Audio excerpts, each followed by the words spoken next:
Bem-vindo aqui para mais um vídeo que nós vamos conversar sobre aquelas informações, informes, notícias, noticiosos, comentários, boatos, rumores que ficam em torno da nossa bolsa de valores, e quando dali nós olhamos, chegamos a interpretações ajustadas, isso pode nos levar a boas tomadas de decisão. Hoje é dia 20 de janeiro de 2025, agora são 10h30 da manhã, às meia hora que abriu o pregão da nossa bolsa de valores. Eu vou conversar hoje sobre, talvez, o maior problema de recompra de toda a história da nossa bolsa. Vamos dar uma olhada se isso realmente procede. O IRB, que continua em alta, e por que tem um pessimismo no entorno do Bradesco. E vamos começar aqui com essa reportagem do Invest.com. Ela é assinada por Jéssica Bahia Mello e é do dia 16 de janeiro de 2025, da semana passada. Então tá aqui, porque o IRB é uma das principais apostas do BTG. Essa aqui é até uma reportagem diferente das outras que nós tivemos a abordar a questão do IRB, porque ela de certa forma dá uma aprofundada um pouco mais sobre isso, para que a gente possa entender, e eu vou trazer alguns outros detalhes que muitas vezes nem são discutidos, né, quando a gente conversa especificamente sobre o IRB. A razão do otimismo é que os analistas eles consideram a ação como uma das principais apostas para esse ano, de acordo com o relatório divulgado a clientes e ao mercado. Isso aí foi feito pelo BTG Pactual, e que recomendam a compra da ação, que bota o preço-alvo de R$ 56,50. Eu já tinha conversado sobre isso. A perspectiva que eles têm continua a ser positiva, apoiada pela subida da taxa Selic e pela recuperação contínua do desempenho das receitas devido ao aumento da procura de seguros impulsionada pelos efeitos climáticos. Então, esse aqui é o cenário que eles interpretam como ajustado para que se tenha esse otimismo em relação ao IRB. Também, eles ressaltam aqui maior confiança na gestão do IRB, liderada pelo CEO da companhia e pelo vice-presidente de resseguros. São indicações que têm um apelo tanto quanto político, tá? Mas de qualquer forma eu concordo, eu acho que eles estão fazendo uma administração bastante interessante desde que se levantou as questões de fraude com o IRB. Renovações de preços e taxa Selic podem levar o lucro líquido a cerca de 550 milhões neste ano de 2025, segundo o olhar do BTG. As ações são atrativas a esse nível de valorização, pressupondo ganho sobre o retorno sobre o capital líquido, retorno sobre o patrimônio líquido, que ainda não são considerados níveis recorrentes, o que significa que devemos assistir a um maior crescimento do preço da ação nos próximos anos. E aí eles entram aqui, o IRB a ação está realmente descontada, e claro, vem aquilo que a gente não gosta muito, mas está aqui, com o IRB nas manchetes, os investidores se perguntam, será que está realmente avaliado de forma justa? E eles utilizam aqui o sistema deles de inteligência artificial. Eu não uso com esta mesma finalidade, mas eles acabaram com o sistema de inteligência deles ranqueando as empresas, e o IRB não estava no topo da lista daquelas com maior potencial de valorização. Existem algumas coisas que eu nunca comentei aqui no canal, acho que não comentei pelo menos. Veja que o IRB, se você entrar no site de RI, Relação com os Investidores, ele tem uma política dos membros do Conselho de Administração e seus comitês de assessoramento. E lá tem como eles são escolhidos. Eu vou saltar aqui na página 4, este item que eu deixei marcado, em decorrência da titularidade da Golden Share. Então poucos sabem que o IRB tem uma Golden Share.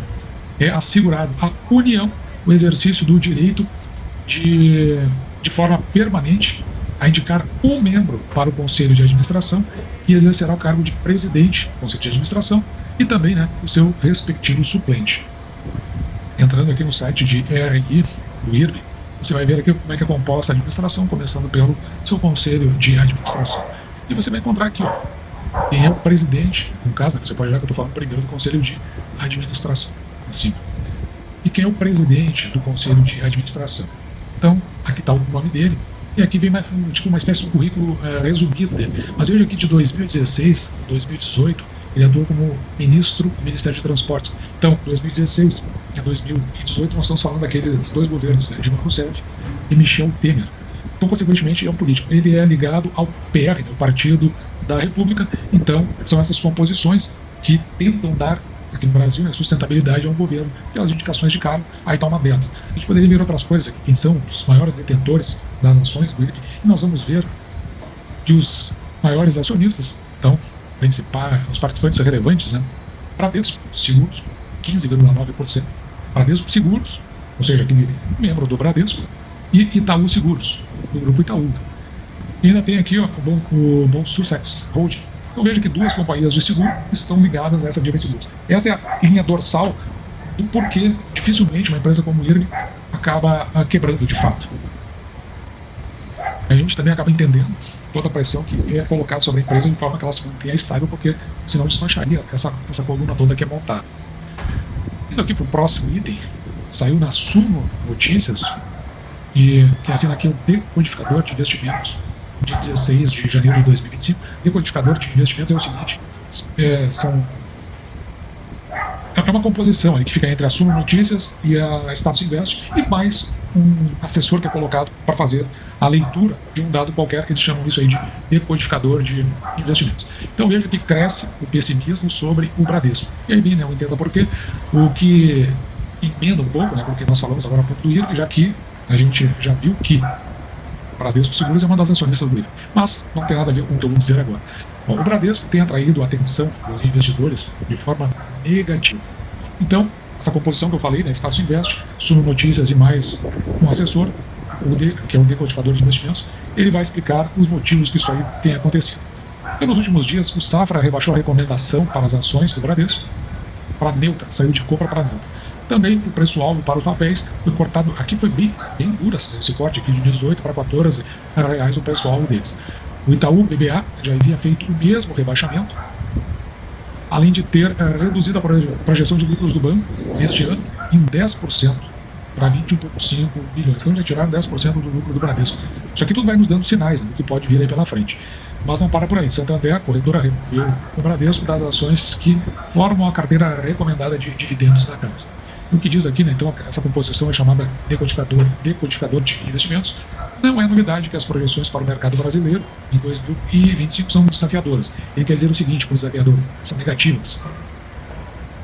O cenário delicado é impulsionado pelas preocupações com a política fiscal do país, além das pressões inflacionárias crescentes, alta dos juros e também pelo enfraquecimento do real. Então tudo isso aí está levando para essa composição desse cenário.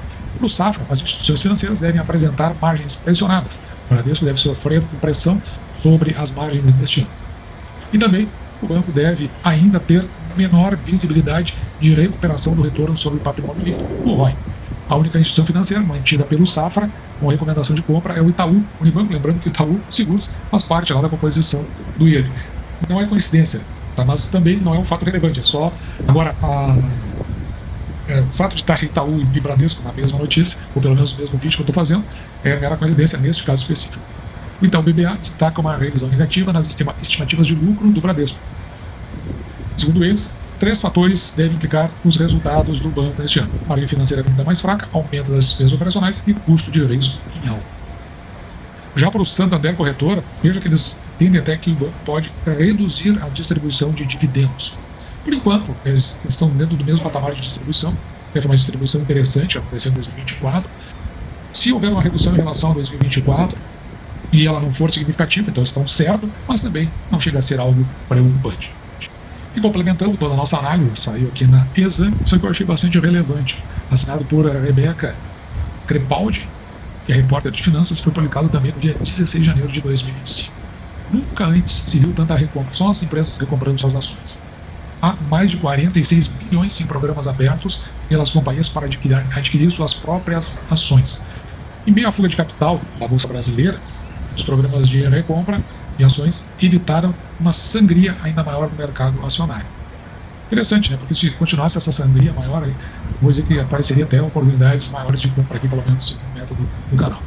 Enquanto investidores estrangeiros e institucionais tiraram 32 bilhões e 39 bilhões, ou seja, se a gente for somar tudo isso aí, nós estamos falando de 71 bilhões, isso no ano de 2024, os investidores não financeiros foram compradores líquidos em 26 bilhões. Então, houve uma compensação. Os investidores não financeiros, que eles querem dizer aí, são as próprias companhias. Sendo as próprias companhias como compradoras. Mas não só as próprias companhias, tem outros lá que eles botam junto. E, por exemplo, eu acho que eu estou nesse meio. O volume de recompra pode ter chegado a 30 bilhões, se colocados esses outros aí que eles consideram.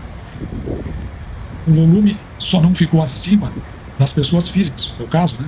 Que no líquido colocaram 31 bilhões. Então nós só perdemos para esses não financeiros.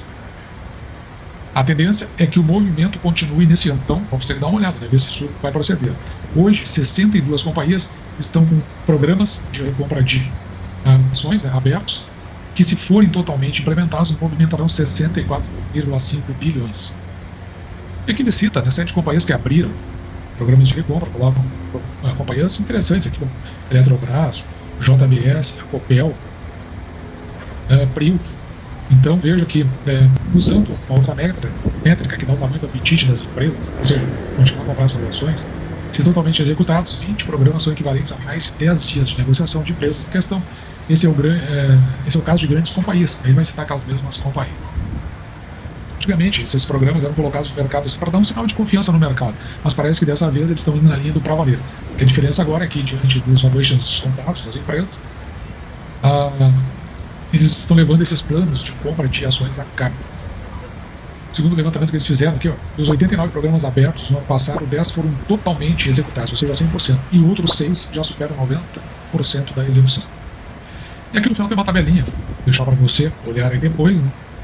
Empresas que anunciaram as recompras em 2024 e executaram mais de 80%. Então tem empresa aqui interessante, CCR, por exemplo, tem aqui a Ambev, temos também, aqui acho que é a JBF, que está muito pequenininho para mim, não consigo enxergar ali direito, mas a gente consegue encontrar aqui, a Suzano, também a gente consegue encontrar no Local Web, uma Free, eu vou deixar para você aí, uma Free que está aqui embaixo, para que você dê uma olhada, para verificar se, né, tem alguma procedência, essa força compradora das empresas dentro do mercado que, de certa forma, equilibra uma saída que a gente tem visto de capital.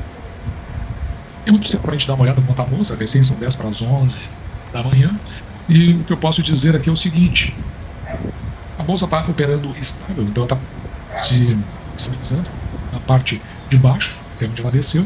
Não sei se vai continuar assim para os próximos dias, mas o fato é que, veja, o mercado está muito otimista. Então pode ser, inclusive, que gere uma maior pressão. Hoje o governo Donald Trump toma posse nos Estados Unidos. Eventualmente os discursos de ontem foram bem pesados.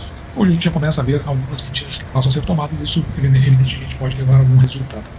Com relação ao IRB, eu continuo com a empresa.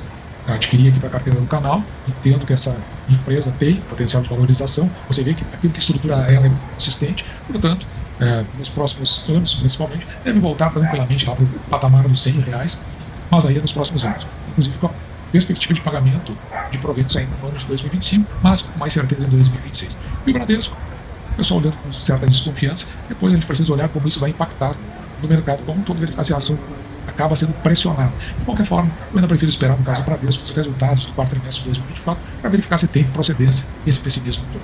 E dito isso, eu vou ficando por aqui. Espero que você tenha gostado. Me despeço de você, desejando que você fique com Deus e deixando, como sempre, um grande abraço.